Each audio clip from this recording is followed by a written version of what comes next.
పవన్ ముందు చూపు ఎంత బాధ్యతో చూడండి. వివరాల్లోకి వెళ్ళినట్లయితే డిప్యూటీ సీఎం మరియు పలు శాఖలకు సంబంధించిన మంత్రి పవన్ కళ్యాణ్. ఆయన ఈరోజు రాజమండ్రి పర్యటించారు. ఎందుకు ఏమిటి అంటే ఇంకో ఏడాదిలో పుష్కరాలు రాబోతూ ఉన్నాయి. సో ఈ నేపథ్యంలోనే ఆ పుష్కర ఘాట్లు ఎలా ఉన్నాయి, అసలు ఆ నది ప్రవాహం ఏ రకంగా ఉంది, అందులో చెత్త ఎంత ఉంది, ఎంత శుభ్రత ఉంది, ఏంటి మొత్తం పరిశీలించడానికి వెళ్ళారు. ఎందుకంటే సుమారుగా 1,00,00,000 మందికి పైగానే భక్తులు ఈ యొక్క పుష్కర కార్యక్రమానికి రాబోతూ ఉన్నారు. సో 12 ఏళ్లకు ఒకసారి వచ్చేటటువంటి పండగ లాంటిది అనుకోండి.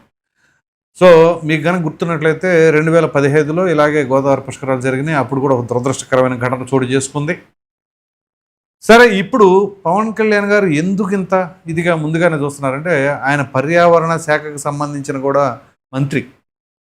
సో అక్కడ వ్యర్థాలు వాటన్నిటిని కూడా ముందు తీసేయటాలు, వాటిని ప్రక్షాళన చేయటాలు, శుభ్రమైన నీరు. ఎందుకంటే కోట్లాది మంది భక్తులు అక్కడికి వచ్చి మరి ఆ పుణ్య స్నానాలను ఆచరిస్తారు కాబట్టి వాళ్ళకి ఎక్కడా కూడా ఎటువంటి ఇబ్బందులు తలెత్తుకోకూడదు. సో అంటే మనం అప్పటికప్పుడు ఏదో ఒక నెల రోజుల ముందు చేసేస్తే సరిపోతుందిలే అని అనుకుంటే పొరపాటే.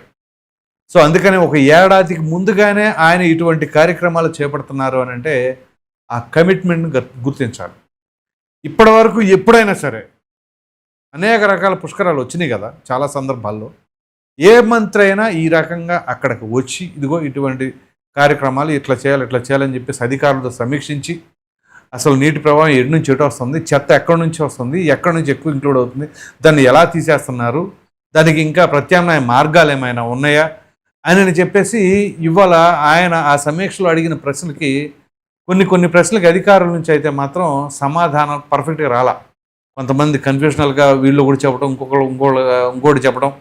సో ఈ నేపథ్యంలోనే ఆయన కొంచెం గట్టిగా మాట్లాడటం, ఏంటి మీలోనే ఎంత కన్ఫ్యూజన్ ఉంటే ఎలాగా, కొంచెం క్లియర్గా ఉండాలి కదా అని చెప్పేసి అని అడగడం. సో ఇది ఒక విధంగా చెప్పాలంటే ఇంకొక విషయం చెప్పాలి ఇక్కడ. ప్రధానంగా యాదృష్టిగా ఏమో తెలియదు కానీ జగన్మోహన్ రెడ్డి అధికారంలో ఉండగా ఏ పుష్కరాలు రాలా చూడండి. ఆ టైం పీరియడ్ మీకు గుర్తున్నట్లయితే 2015లో గోదావరి పుష్కరాలు, 2016లో కృష్ణ పుష్కరాలు వచ్చినాయి. సో ఆ పుష్కరాలు రెండు కూడా గతంలో తెలుగుదేశం పార్టీ అధికారంలో ఉండగా వచ్చి మరలా ఇప్పుడు ఎన్డీఏ అధికారంలో ఉండగానే ఈ గోదావరి పుష్కరాలు, ఆ తదనంతరం కృష్ణ పుష్కరాలు కూడా రాబోతూ ఉన్నాయి. సో ఒకవేళ జగన్మోహన్ రెడ్డి గారికి ఆ పుష్కరాలని ఆయన అధికారంలో ఉండగా అటువంటి కార్యక్రమాలు నిర్వహించే అదృష్టం అయితే మాత్రం లభించలేదని చెప్పేసి అనుకోవాలి. సరే, ఆయన అధికారంలో ఉండగా వస్తే ఎటువంటి కార్యక్రమాలు చేసేవాడా ఏంటా, లేకపోతే ఇప్పుడు అధికారంలో ఉండగా ఆయనకు రాలేదు కాబట్టి అవకాశాన్ని వేరే వాళ్ళ అధికారంలోకి వచ్చినాయి కాబట్టి అప్పుడు దురదృష్టకరమైన ఘటనలను విమర్శించడం కోసమే సరిపోతాయా, what ever the reason. So ఇప్పుడు కూటమి ప్రభుత్వ అధికారంలో ఉండగా ఇప్పుడు మొన్నటిదాకంటే అంటే అప్పుడు గోదావరి పుష్కరాలు కానీ కృష్ణ పుష్కరాలు కానీ వచ్చినప్పుడు కేవలం తెలుగుదేశం పార్టీ అండ్ బీజేపీ మాత్రం ఉంది. అంటే పవన్ కళ్యాణ్ ప్రత్యక్షంగా ప్రజాప్రతినిధిగా లేరు. ఒక పార్టీని అయితే పెట్టారు, మద్దతు వరకు తెలిపారు, కానీ ప్రత్యక్ష ఎన్నికల్లో పోటీ చేయాలి. ఈసారి ప్రత్యక్ష ఎన్నికల్లో పోటీ చేయడం, గెలుపొందడం, అధికారంలో భాగస్వాములుగా ఉండటం అనేది చాలా కీలకం. సో అందు గురించి అంత ప్రతిష్టాత్మకంగా తీసుకొని అక్కడ ఆ నీటికి సంబంధించిన వ్యవహారం కానీ, ఘాట్లకు సంబంధించిన వ్యవహారం కానీ, అలాగే ఆ కాలువల్లోకి వెళ్ళే వాటర్కి సంబంధించింది కానీ, అసలు దాన్ని ఎలా చూడాలి, ఎలా ఫిల్టర్ చేయాలి, ఆ వ్యర్థాలని ఎలా తీసేయాలి, వీటన్నిటిపైన ఆయన లోతుగా అధికారులతో సమీక్షిస్తూ ఉన్నారు. సో ఇక్కడ మనం గమనించవలసిన అంశం ఏంటి అంటే పవన్ కళ్యాణ్ గారు ఏ శాఖకు సంబంధించి అయినా చూడండి, ఆయన తీసుకున్న శాఖలన్నింటిలో కూడా బ్రహ్మాండంగా దూసుకుపోతున్నారు. ఇప్పుడు గ్రామీణాభివృద్ధి శాఖ కావచ్చు, అలాగే పంచాయతీరాజ్ శాఖ కావచ్చు, ఇలా ఏ శాఖ తీసుకున్నా, అటవీ శాఖకి తీసుకోండి అది కావచ్చు. సో ఇలా ప్రతి శాఖలో తనదైన ముద్ర వేసుకొని అంతెందుకు జాతీయ స్థాయిలోనే అవార్డులు సంపాదించి పెట్టుకున్నారు ఆయన శాఖకు సంబంధించి. అది ఆంధ్రప్రదేశ్ మొదటి స్థానంలో ఉండేలాగా వరుస పెట్టి 2 సంవత్సరాలు కూడా. సో అంటే దీన్ని బట్టి అర్థం చేసుకున్న కమిట్మెంట్, ఓ ప్రజాప్రతినిధిగా ఉండవలసినటువంటి కమిట్మెంట్, అది ఏ శాఖ అని కాదు, మనం ఎంతవరకు న్యాయం చేసామనేది ఇంపార్టెంట్. సో ఇదే తరహాలో అన్ని శాఖల్లో కూడా ప్రతి ప్రజాప్రతినిధి ఇదే తరహాలో చేస్తే ఇంకెంత బాగుంటుంది. అంటే వేరే వాళ్ళు మనం విమర్శించడం కానీ లేదా వేలెత్తి చూపించడం అని కాదు, కానీ అన్ని శాఖల్లో కూడా ఇదే తరహాలో ఉండాలి. ఇప్పుడు ఉదాహరణకి నారా లోకేష్ ఉన్నారు, ఐటీ మరియు విద్యాశాఖకు సంబంధించి ఆయన తనదైన శైలిలో దూసుకుపోతున్నారు. సో ఇప్పుడు చంద్రబాబు నాయుడు గారు, లోకేష్ గారు, పవన్ కళ్యాణ్ గారు ఈ ముగ్గురు మాత్రమే ఆయా శాఖలకి బ్రహ్మాండంగా చేస్తే సరిపోతుందా? లేదు, ఇంకా అంతకంటే కీలకమైన శాఖలు ఉన్నాయి. ఇంకా చాలా బాగా చేయవలసిన శాఖలు ఉన్నాయి. ఇప్పుడు ఉదాహరణకి హోమ్ మినిస్టర్ పదవి ఉందండి. ఆ హోమ్ మినిస్టర్ పదవి ఎంత ప్రతిష్టాత్మకమైన పదవి అది.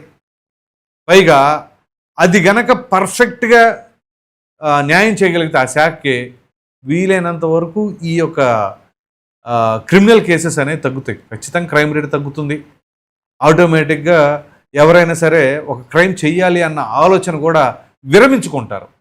సో ఆ తరహాలో హోమ్ మినిస్టర్ కూడా పనిచేయాలి అని చెప్పి, అంటే హోమ్ మినిస్టర్ గారు పని చేయట్లేదంటే చేస్తున్నారు. కానీ అంత ఎఫెక్టివ్‌గా, కొంచెం ఎఫెక్టివ్‌గా పనిచేస్తే ఖచ్చితంగా ఈ క్రైమ్ రేట్ అనేది తగ్గుతుంది. సో ఇప్పుడు వంగలపూడి అనిత గారు బ్రహ్మాండంగా చేస్తున్నారు. అన్నీ ఆవిడ కూడా ప్రజల్లోకి వెళుతున్నారు. ఆ సమస్యలు తెలుసుకున్నారు. వాటితో పాటుగా ఈ పోలీసులు అందరూ కూడా సహకరించాలి. ఆ సహకరిస్తేనే అది అవకాశం ఉంటుంది.